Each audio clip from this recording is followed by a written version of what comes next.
pues es la primera vez en 10 años, llevo trabajando todo lo que es ciencias de rejuvenecimiento a través de la medicina biológica, terapias complementarias, medicina integrativa y farmacología vegetal. Hoy me toca un aspecto muy interesante, plantearles un concepto muy bonito, vanguardista. Es tan antiguo como desde 1920 fueron los primeros planteamientos de bioestimulación proteica y se empezaron a dar los pinitos solo por exploración en experiencias empíricas. Ya actualmente ustedes van a ver, ojalá nos permita el computador ver algunas reseñas científicas de cómo estudios experimentales ya hablan de cómo modificaciones moleculares en las células, sobre todo en los fibroblastos, pueden tener un estímulo inducido a través de ácidos grasos poliinsaturados de cadena larga y con esto ver muchísimos beneficios en el concepto antiedad. El primer concepto que vamos a manejar es la bioestimulación proteica con ácidos grasos poliinsaturados, pero teniendo un argumento de fondo que son las alteraciones genéticas propias del paso de los años. Empecé con esta estadística que la presentó en octubre del 2013 a Somocol, y es el concepto de una proyección epidemiológica, porque esto no está en la actualidad todavía pues, con una comprobación epidemiológica, pero sí la hicieron, y es, bueno, hicieron un estándar para Latinoamérica entre la década de 1950 y el 2000, como la población mayor de 60 años ha aumentado de 5.5% a un 8.8%, ¿sí? ¿Esto qué refleja? Esto médicamente, pues uno dice, bueno, sí, es la curva epidemiológica propia, en donde desaparecieron casi completamente las enfermedades infecciosas. ¿Y qué pasó? ¿Qué pasó, doctor Rivera? ¿Qué pasó con ese cambio de curva epidemiológica? ¿Qué se enredó? Obesidad. Exacto. Enfermedades crónico-degenerativas, doctor Guerrero, ¿qué es lo que estamos viendo ahorita? Ya no nos morimos de polio, de infecciones, de la gripe, pero ¿de qué se está muriendo la población? Síndrome metabólico. Entonces, eso es como la proyección epidemiológica que se está viendo en la actualidad. ¿Qué pasa con la proyección al 2050? ¿Qué ven en esta estadística? ¿Qué le refleja? ¿Sí? Se triplica la población mayor de 60 años. ¿Qué pasaría entonces con la medicina estética si seguimos proponiendo esquemas de implantología? Por ejemplo, si tenemos que el 23% de la población es mayor de 60 años y que se están muriendo de enfermedades crónico-degenerativas, ¿qué observaríamos entonces? Que muy pocos se podrían someter por los efectos colaterales, por las comorbilidades, y miren cómo ha disminuido la población menor de 40 años. Muy bien.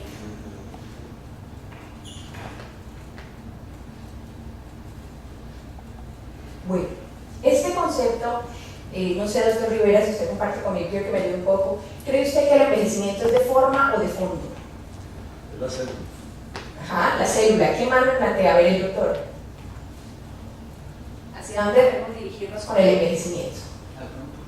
Al fondo, ¿sí? ¿Hay críticas especiales acerca del ácido hialurónico en el público? ¿O les gusta el ácido hialurónico? No quiero discutir con los que trabajan en implantología, simplemente quiero que veamos más allá, que la justificación es muy interesante. Entonces, ¿es de forma? ¿Seguimos rellenando las arruguitas? ¿Seguimos aumentando el volumen de labios? ¿O será que tenemos que ir un poco más allá? A ver, doctora, ¿qué piensa usted? Es de fondo, ¿cierto? Pero seguimos en la forma, ¿o no? ¿Cuántos procedimientos estéticos se hacen en la población vallecaucana? Legales, hablemos de lo legal, no hablemos de la ilegalidad. ¿Cuánto? 28.000 procedimientos estéticos. Seguimos en la forma. ¿Cuántos pacientes con, por ejemplo, una enfermedad cardiovascular bien controlada, de hipertensión arterial, y le dicen, tranquilo, usted sufre hipertensión, pero se toma su medicamento la noche anterior y venga a la cirugía por la mañana? ¿Qué pasará con estos pacientes? En los procesos de cicatrización, en el riesgo de tromboembolismo pulmonar. Es aquí donde nosotros no podemos seguir pensando en que simplemente nos ocupamos del paciente, lo que está manifestando externo, y no lo que hay detrás del patrón de envejecimiento. Eso es lo que les quiero plantear la noche de hoy, que observemos un poco detrás de una cara bonita, de unos labios prominentes, ¿sí?, de unas arrugas que se pueden rellenar cuando no se tiene en cuenta el proceso real del envejecimiento. Fisiología del envejecimiento, la primera fase de la capacitación. Yo no doy cátedras, ya no me considero una profesora, no me gusta que el público sea muy dinámico, porque estas capacitaciones, y lo vine hablando con el doctor Carlos Eduardo Rivera, es para retroalimentarnos. Aquí el conferencista da unos conceptos, pero lo ideal es que planteemos las experiencias. Muy bien. La fisiología del envejecimiento, que lo plantean muchos estudios como 3 parámetros fundamentales que determinan las modificaciones celulares. Una, muy importante, son las alteraciones genéticas individuales. ¿Todos envejecemos de la misma manera? ¿No? ¿Por qué será que hay pacientes que a los 48 años o los 40 años parecen de 65, en cambio de 70 que parecen de 40? ¿Sí? Y lo he vivido, yo llevo 5 años realizando bioestimulación por plasma y encuentro pieles de todo tipo. ¿Sí? Y es donde uno dice, bueno, ¿qué es lo que pasa con la genética individual? Que hay pacientes de 40 que parecen de 60. ¿Sí? Entonces, detrás de esto hay unas alteraciones genéticas individuales. Existen unos patrones de cambio molecular y estructural que son propios del paso del tiempo, todos lo vamos a vivir, que los queratinocitos a los 18 viven 100 días, pero después de los 50 viven 46 días. Eso es propio de los seres humanos. Entonces, esos son cambios que todos vamos a vivir, que todos los pacientes van a hacer manifiesto. Y hay otros que se pueden modificar, que son los factores ambientales. ¿Sí? El 80% de patrones de envejecimiento acelerado tienen que ver con fotoenvejecimiento. El concepto de peroxidación lipídica es una de las más fuertes ponencias de inflamación crónica y cómo es el que lleva a un envejecimiento acelerado a una escala de que una paciente de 20 años con fotoexposición crónica a 10 años puede parecer de 50. ¿Sí? Ese argumento de peroxidación lipídica lo vamos a ver cómo es que se logra la modificación celular y cómo es que muchas alteraciones en las transcripciones de ADN terminan generando manifestaciones de envejecimiento prematuro. El tabaquismo. ¿Qué pasa con el tabaco? ¿Será que el problema del tabaco sigue siendo la nicotina? A ver, el doctor Guerrero, que es el neumólogo, el envejecimiento, ¿qué trascendencia tiene el tabaco? ¿Qué es lo que pasa con este agente del ambiente, tanto para el fumador como para el fumador pasivo? No, hay muchos factores. El tabaco tiene 2000 sustancias y cada una de esas tiene que ver con la peroxidación lipídica. Tomándolo uno por uno, hay trabajos en los que se demuestran las alteraciones del DNA con algunas moléculas de tabaco que acortan las distancias a nivel molecular y aumentan el envejecimiento. Y esto es un factor único. No se puede decir que solo con tabaco hay envejecimiento, o sea, hay un factor epigenético. Sí, sí. No todas las personas que fuman se han degenerado y se han visto cambios genéticos.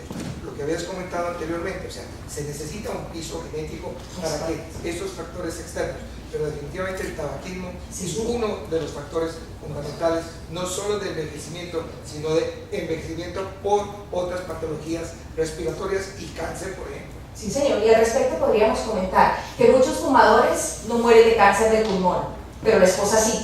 ¿Sí? Ese es un comparativo de la reactividad genética. Acerca de las 2000 partículas del tabaco, una de ellas son los cianatos, ¿sí? Son intermediarios del cianuro, roban la vitamina C del organismo. Un paciente que consume tabaco debe consumir 200 veces más vitamina C que un individuo normal, y esto tiene que ver con la peroxidación lipídica. ¿Sí? No es el tabaco como tal, no es la nicotina no tiene nada que ver, tiene que ver con adicción y otras cosas, pero son más de 2000 partículas que son robadores de intermediarios.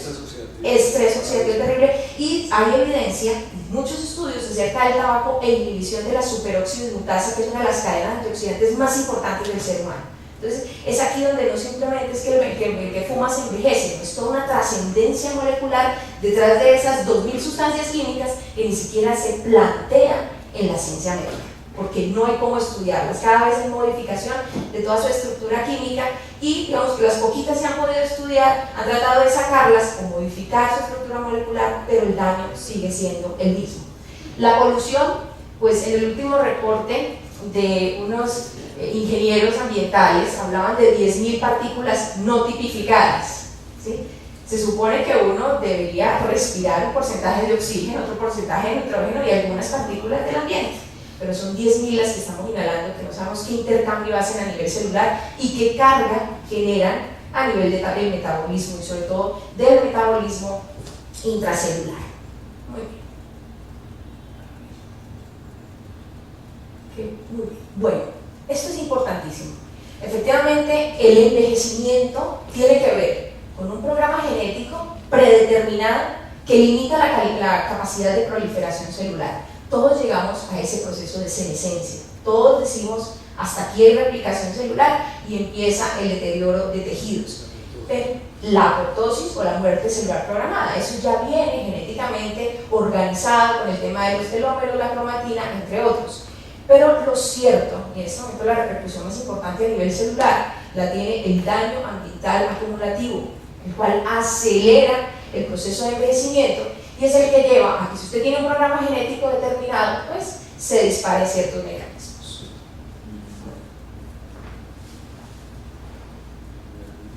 Bueno, este concepto que se llama envejecimiento programado nos lleva a una revisión genética muy interesante.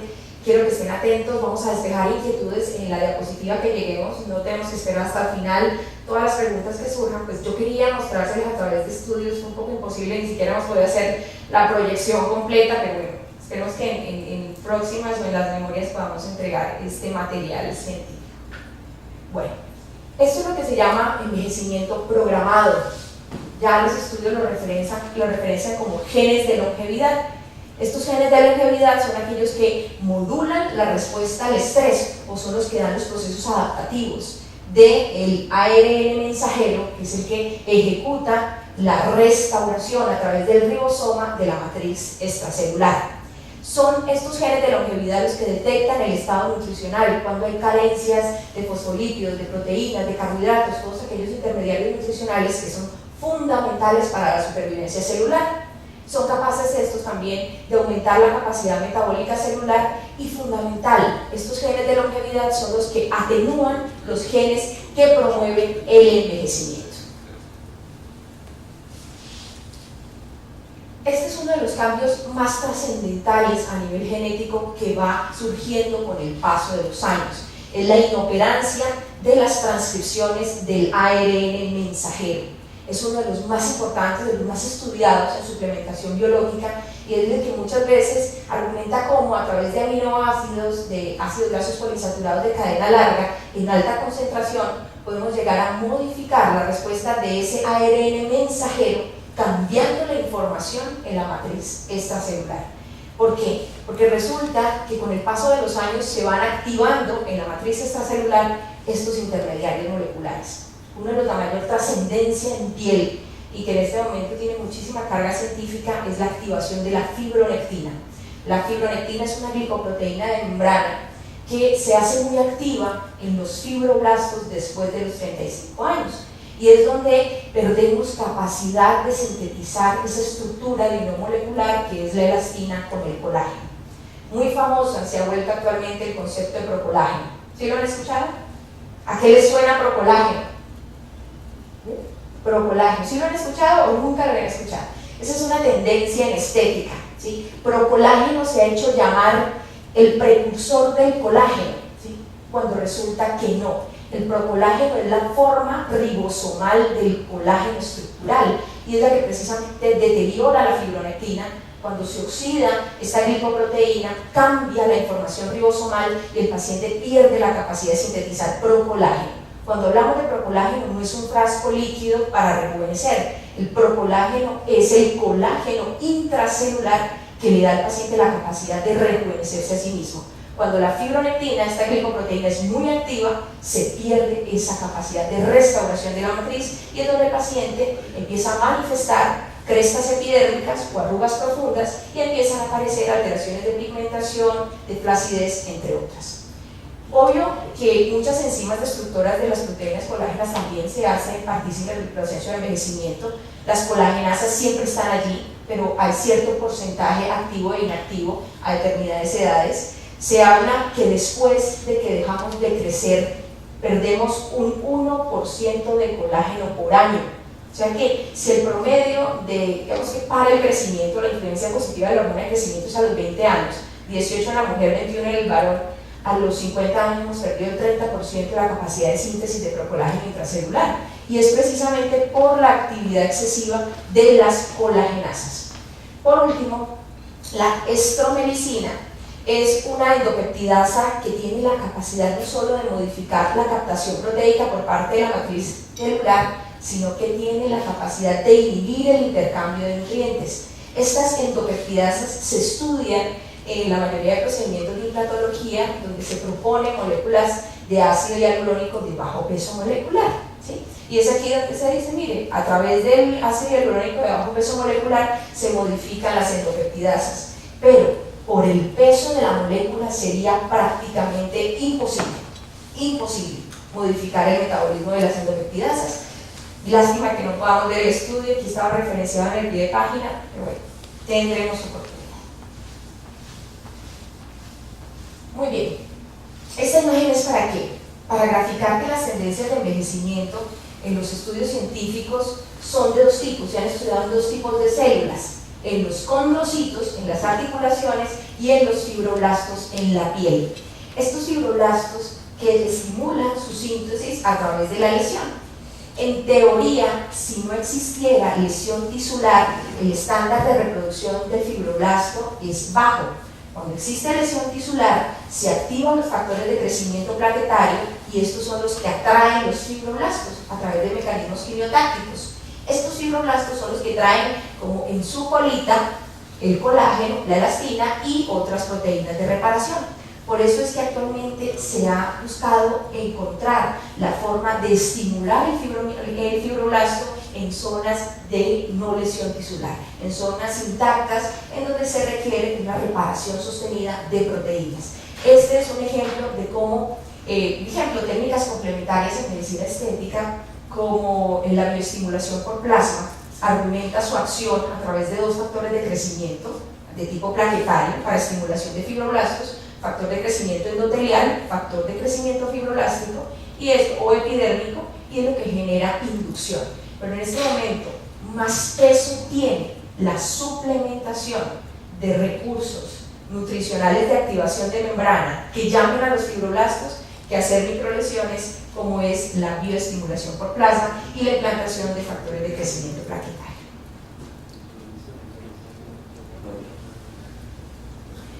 Otros que pasan a ser un verdadero problema son las metaloproteinasas, ¿sí? Hay metaloproteinasas 1, 2, 3, 8 y 9, ¿sí? Estas tienen que ver con el proceso de inflamación crónica general.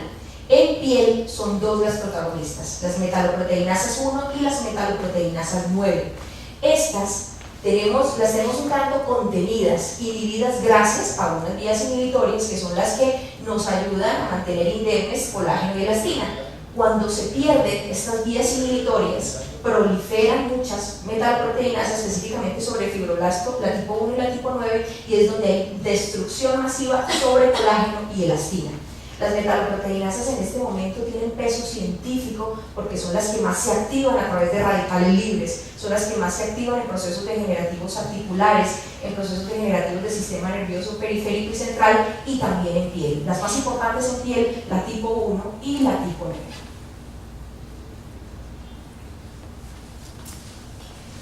Estos son marcadores genéticos en donde se ha evaluado por qué perdemos capacidad de proliferación celular.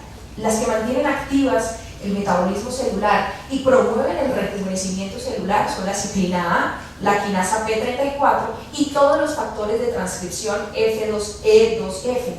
Precisamente en las células senescentes es donde más se observa una caída significativa del metabolismo de estos intermediarios de replicación celular, y es por esto que se reduce el tiempo de proliferación celular.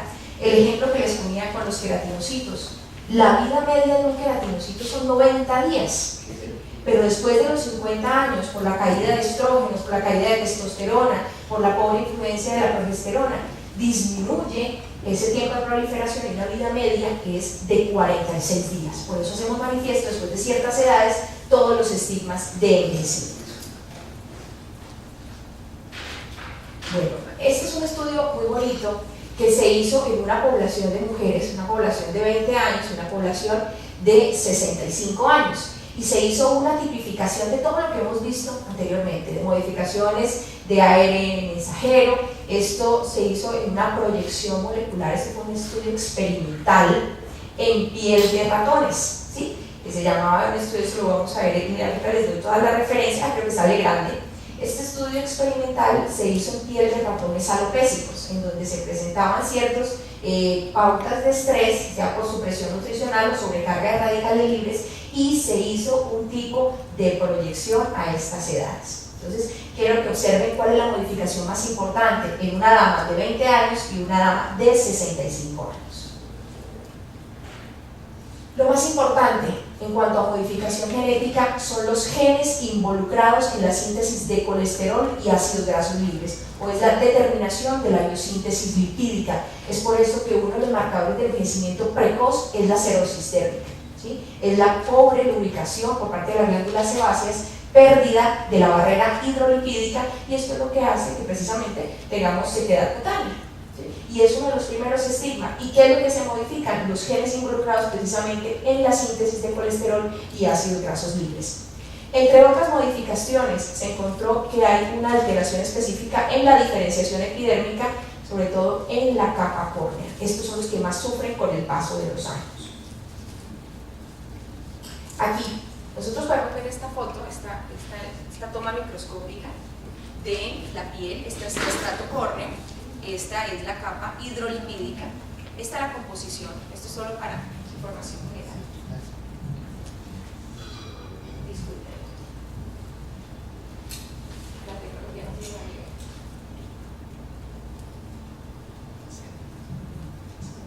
¿Listo? Muy bien. Bueno, entonces, esto se modifica también con la edad, la interacción de los lípidos epidérmicos. Como hay una disminución significativa de las ceramidas, de los ácidos grasos libres, del colesterol, y con esto existen modificaciones específicas de la piel. Uno dice, bueno, efectivamente la piel como barrera de eventos nocivos, como pérdida de agua, como equilibrio osmótico, perfecto, pero cuando hay una pérdida de este equilibrio, de los ácidos grasos libres, hay una pérdida notable en el equilibrio hídrico, en la capacidad de humectación de la piel y el intercambio de elementos como sodio, cloro, potasio, entre otros.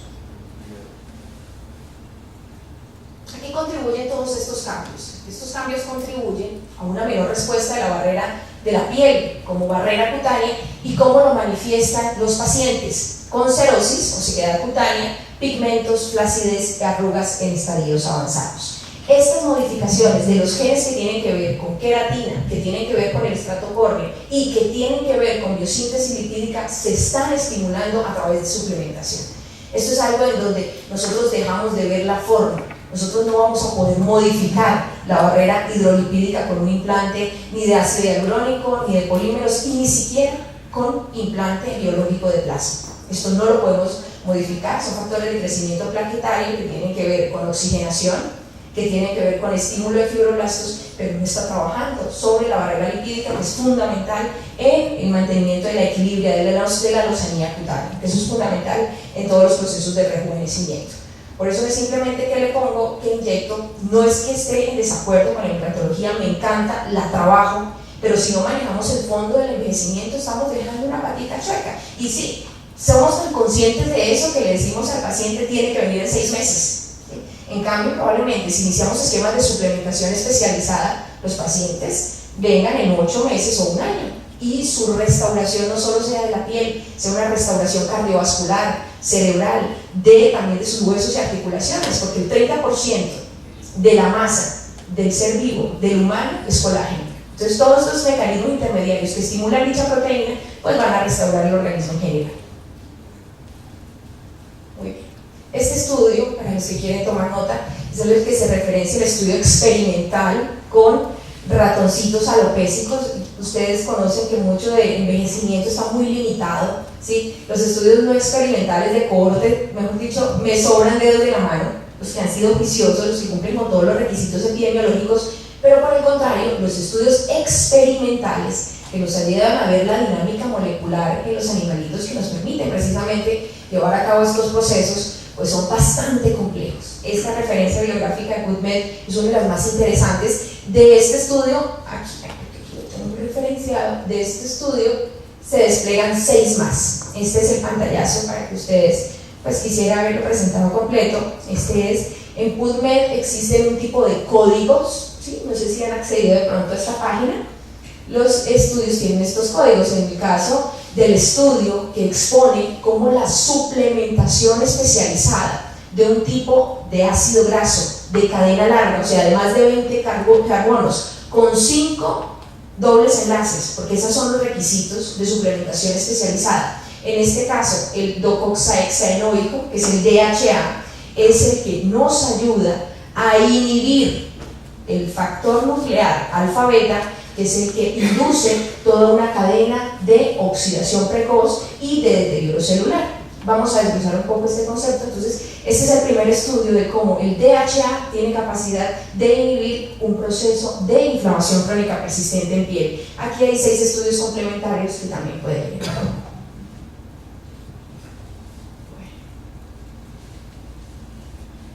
Este es otro estudio muy bonito. Este sí fue con una cohorte, bueno, importante, fue un estudio con 79 mujeres, ¿sí? En donde se observó, se evaluó el impacto del consumo de EPA, del ácido, el coxapentanoico, de cadena larga, también solo con 5 enlaces, porque es que esto es muy importante, si son poliinsaturados, es garantía de barrido de ciertas sustancias, sobre todo de grasas saturadas, de cómo esta ingesta del EPA disminuye de manera significativa el fotoenvejecimiento y sobre todo las implicaciones a nivel molecular que vamos a ver a continuación.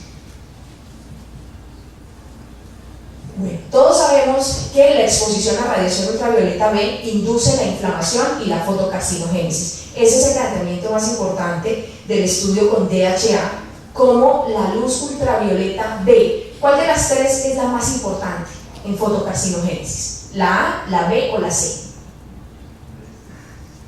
La B es la más importante. La A es la de cadena más larga, ¿sí? Tiene más o menos 400 nanómetros. Su penetrancia es importante, pero la exposición, los filtros terrestres, digamos que nos amortiguan un poco el daño. La ultravioleta B tiene una longitud de onda de 320 nanómetros. Esta tiene capacidad de penetrancia, poca barrera de filtro, porque los melanocitos, que son nuestro filtro solar endógeno, no tiene capacidad de hacerle un stop, y esta puede llegar hasta el tejido subdérmico. Por eso es que es la que induce mayor peroxidación lipídica, mayor producción de peróxido de hidrógeno. Igual que la generación macular. Es correcto, es el mismo proceso de generación macular. Yo creo que lo hablamos en la conferencia, muy bien.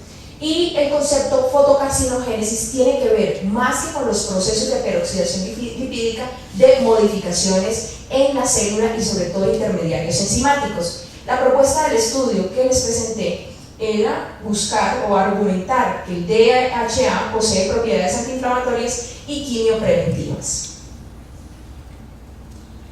Muy bien. Dentro del estudio, ¿qué se encontró? Que el DHA o el ácido docoxahexaenoico atenúa la expresión de la ciclooxigenasa 2 y la nicotinamida adenina dinucleótido oxidasa, o sea, aquella molécula que tiene la capacidad de captar un electrón que tenga una valencia suelta. Esta generalmente está en su forma reducida en la mayoría de células jóvenes, pero cuando pasamos de los 30 años está en su forma oxidada. Es fácilmente activable y es una de las que se encuentra activada frente a los rayos ultravioleta B. Entonces, cuando se observó que con la suplementación estos se inhibían, se observaba que modificaba de manera inmediata el metabolismo local en queratinocitos y en fibroblastos. Con esto se sostenía la capacidad de barrera cutánea y sobre todo se sostenía la síntesis de colágeno y elastina, que digamos es el mecanismo más importante de reparación tisular por parte de los fibroblastos. ¿Qué otros efectos se encontró? Que el DHA inhibe el daño sobre el ADN inducido por el factor nuclear kappa, que es uno de los de mayor destrucción en inflamación crónica persistente, y esto se logra, el efecto del DHA, a través de la inhibición de la fosforilación de la quinasa alfa 1 beta. Esa es una de las más estudiadas en envejecimiento, como cuando se inhibe la fosforilación de esta quinasa alfa 1 beta y todos los mecanismos de translocación de la P50 y P65 se logra modificar la respuesta del fibroblasto y se reconoce este como un mecanismo antiedad, como un mecanismo de protección frente a la apoptosis o muerte celular inducida del fibroblasto. Por eso, de los primeros esquemas de suplementación especializada que les propongo en la noche de hoy son los ácidos grasos de cadena larga, de 5 carbonos con 5 enlaces, pero sobre todo con suplementación especializada. Me estoy refiriendo al omega 3 en grado farmacéutico, porque no podemos seguir pensando en el omega 3 que tiene un salmón en la perla, ¿sí? Porque es que esa es la realidad. O sea, en las terapias farmacológicas convencionales uno tiene la certeza de que existe una molécula por miligramágena, ¿sí? En las terapias de farmacología vegetal o bioterapia tenemos el sesgo de que hay unos alimentos, hay suplementación y hay medicamentos, ¿sí? Vamos a ver cómo logramos también en medicina biológica tener la categoría de medicamentos, y los ácidos grasos poliinsaturados cumplen con este requisito a partir de que existe una concentración mayor al 60% de DHA y de EPA. Con esta garantía no solo estamos dándole la posibilidad al paciente de que capte a nivel intestinal mayor molécula, porque también este es un problema, ¿sí? El tema de la absorción de los ácidos grasos de cadena larga sigue siendo un gran interrogante en la ciencia. ¿Cuál es el proceso, ¿sí?, de la absorción? Llega el ácido graso al enterocito, se supone que ha venido de todo este proceso de la saponificación biliar. El enterocito lo capta, lo vuelve triacilglicerol. Es por esto que los vehículos con los que vienen estos elementos terapéuticos son fundamentales. Tenemos que verificar con qué es que se ha aislado o cuál es su mecanismo de absorción. Hay unos que son aislados con ésteres de etilo, con cetona, pero hay unos vehículos especializados que son los triglicéridos, que facilitan en el enterocito los triglicéridos, que haya una conversión mucho más fácil a triacilglicerol, y que fácilmente pase a la circulación sanguínea, circulación linfática, y se transporte a través de la circulación linfática como kilomicrones. Esto hace que haya una gran concentración en el tejido linfático y en piel, que es la que, créanme, más tarde llega y menos concentración llega. O sea que necesitamos una fuente especializada de alta concentración para garantías de efecto terapéutico. Muy bien. Este es otro estudio. Es un estudio de cómo hay una asociación directa entre el consumo de ácidos grasos poliinsaturados de cadena larga con menor manifestación de fotoenvejecimiento, de peroxidación lipídica en la población caucásica. En la población caucásica se habla con buen método, y estos fueron los estudios de seguimiento complementarios.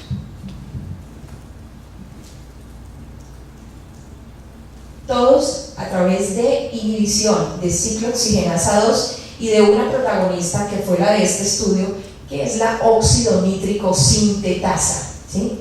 Estamos convencidos que el óxido nítrico es un factor de protección endotelial, nos ayuda con el tema de hipertensión, pero en envejecimiento y en procesos de inflamación crónica persistente, la óxido nítrico sintetasa es una de las enzimas con mayor participación en procesos de deterioro celular. Aquí lo van a encontrar bastante ampliado.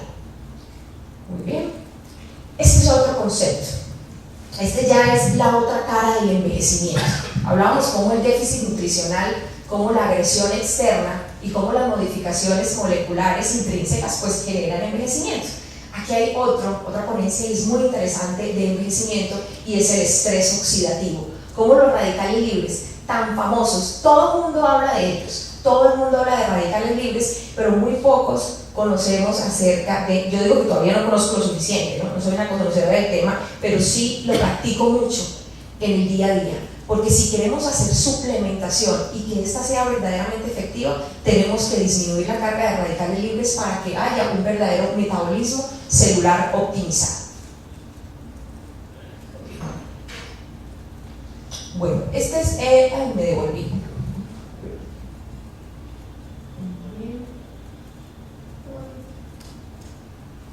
Muy bien. Bueno, estrés oxidativo y material genético. ¿Cuál es la estructura de nuestra célula más afectada por el estrés oxidativo?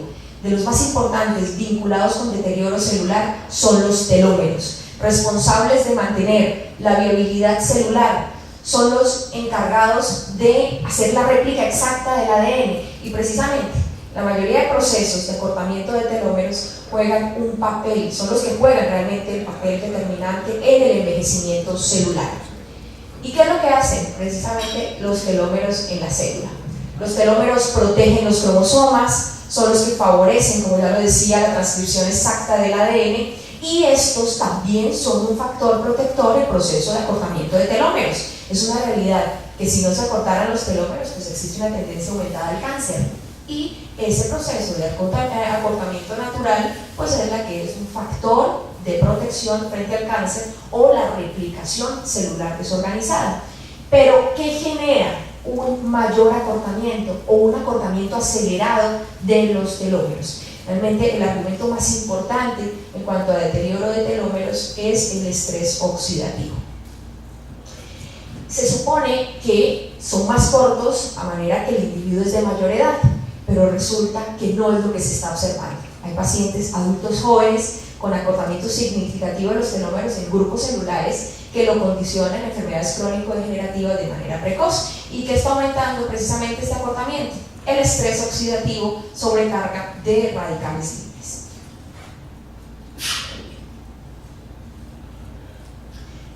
Se empezó a hablar de estrés oxidativo. ¿Se acuerdan que yo les había dicho que se hablaba de rejuvenecimiento biológico desde 1920, en esa década? Pues les cuento que estrés oxidativo también está como por esa fecha. En 1950 se hicieron los primeros planteamientos acerca del superóxido, que era uno de los que más modificación celular lograban. Pues actualmente ya se habla específicamente de peroxidación lipídica inducida por luz ultravioleta B. Recuerden, la longitud de onda está entre 280 y 320. Esto determina la capacidad de peroxidación lipídica, de que lleguen esos rayos hasta las células lipídicas, haya una fosforilación lipídica, y esto es lo que aumenta el peróxido de hidrógeno, el superóxido y también el radical hidroxilo. Esto modifica no solo la síntesis lipídica que veíamos en diapositivas anteriores, sino la capacidad de protección de membrana celular. Estos son los más importantes como especies reactivas de oxígeno, que son el superóxido, el peróxido de hidrógeno y el hidroxilo. Estos son los que tienen capacidad de hacer transferencia de un electrón, y con solo la transferencia de un electrón se modifica la respuesta general a nivel celular.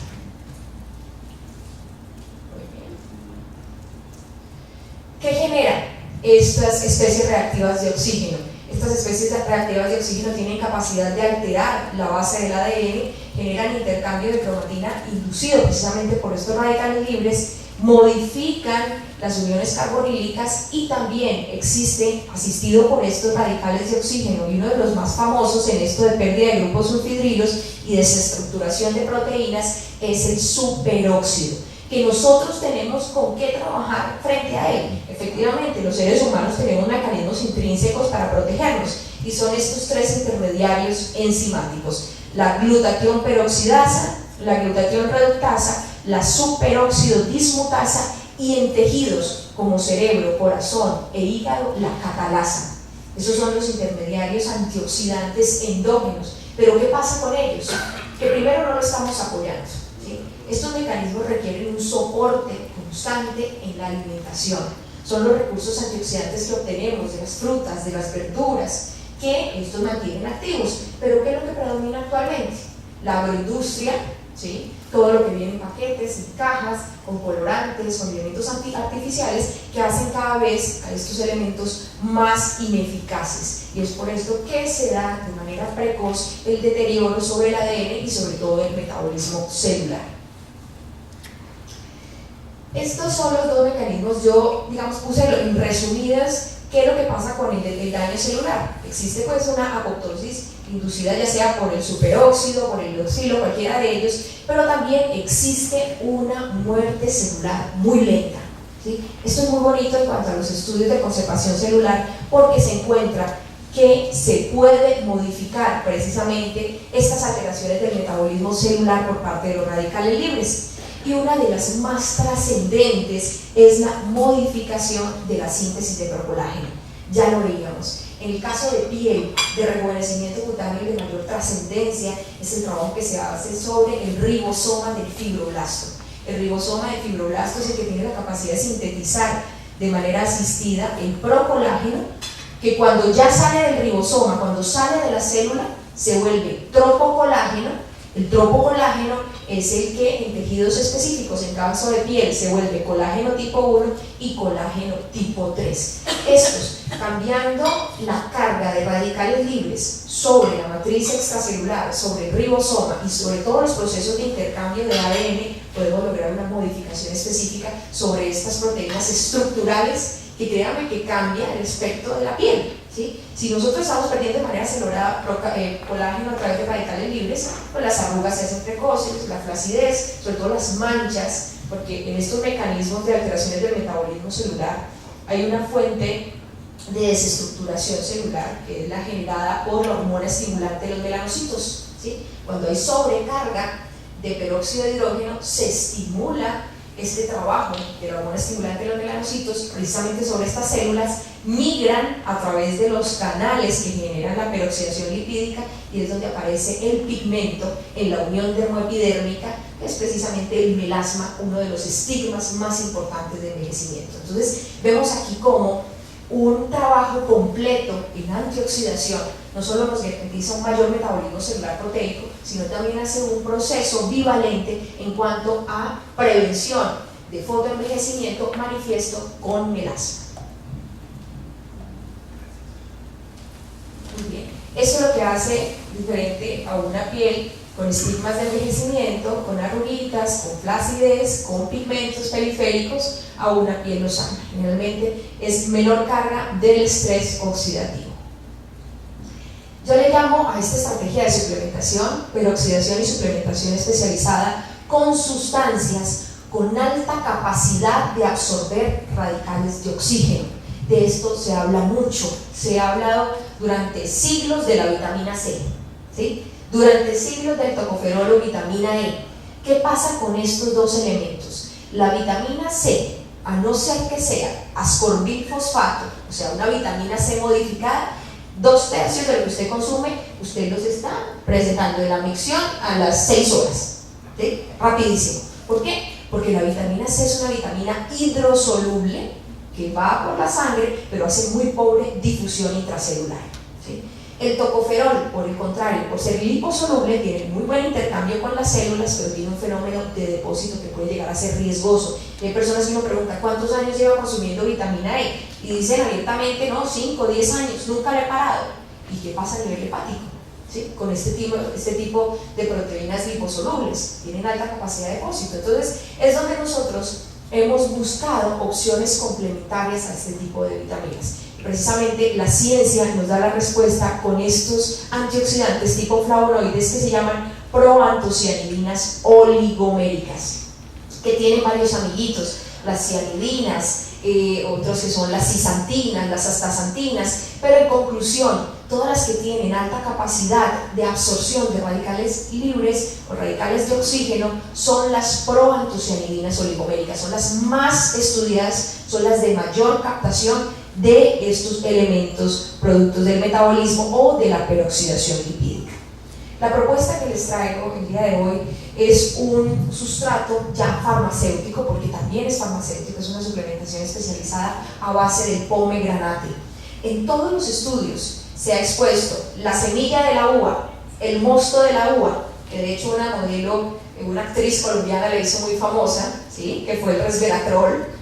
Sí, resultó emproblemada porque dijo que su belleza dependía del resveratrol y resulta que no depende del resveratrol, de que ella es vegetariana, no ha tenido hijos, ¿sí? Hace yoga, duerme como un bebé, ¿sí? Entonces no es el resveratrol, ¿sí? 6 horas de ejercicio, imaginemos pues todas. No duerme solito. Ya sabía infidencia. Bueno, el punto está en que el resveratrol, sí, efectivamente salió y fue uno de los más populares y tomó mucha fuerza, porque de los más estudiados era el Vitis vinifera, precisamente extraído de la semilla de la uva, pero ya dijo no, mire, córrase para acá, que yo tengo 100 veces la capacidad de absorción de radicales libres que la que usted está exponiendo, ¿sí? Y precisamente son secuencias de proantocianidinas oligoméricas las que le dan esta capacidad. Y se hicieron estudios comparativos con estos otros frutos, vamos a ver, que también son muy famosos. Sí, el resveratrol, o sea, ya el médico, sí, que trabaja como yo en farmacología vegetal, es como usted está como desactualizado, usted sigue admirando a Amparo Grisales, se le burlan a uno, ¿entiende? ¿Por porque ya hay muchos estudios. De hecho, los estudios se han hecho con esto, con la frambuesa, con el arándano, con las fresas. Aquí pues está un tipo de mora con este que es un tipo de maíz morado, muy interesante también, con muchos estudios, pero todos estos se quedaron en un antioxidante, que es la quercetina, ¿sí? Y la quercetina tiene un pequeño problemita, y es que entra, sale y es muy dinámica, pero también pierde rápidamente una valencia. Y así como ella oxida o trata de reducir, se oxida, entonces es muy inestable, ¿sí? Ese es el problema de la quercetina, y sí que se hicieron estudios con quercetina y estos elementos, estos frutos, pero actualmente la mayor estabilidad química la tienen precisamente las proantocianidinas oligoméricas, que es la que expone el pomegranate. Yo lo llamo uno de los principales ORAC en el mundo. El ORAC, cuando ustedes busquen acerca de estos conceptos antioxidativos a nivel vegetal, a nivel de suplementación, el concepto ORAC es uno de los más pesados a nivel científico. De hecho, los estudios se referencian no solo por suplementación, sino que se referencian también por capacidad antioxidante. Esto es lo que se busca en los ORAC, o los elementos de la naturaleza con alta capacidad de absorción de oxígeno. Este es un estudio de las proantocianidinas como inhibidoras del daño inducido por los rayos ultravioleta, como estos, a través de efectos mitogénicos, inducen el fotoenvejecimiento prematuro, y cómo el consumo de proantocianidinas oligoméricas reduce el daño celular, las acciones mitogénicas de precisamente los rayos ultravioleta, todos inducidos o por ciclooxigenasa 2 o por óxido nítrico sintetasa. Y esto sí que tiene mucha efectividad, sobre todo los mecanismos moleculares inducidos por óxido nítrico sintetasa.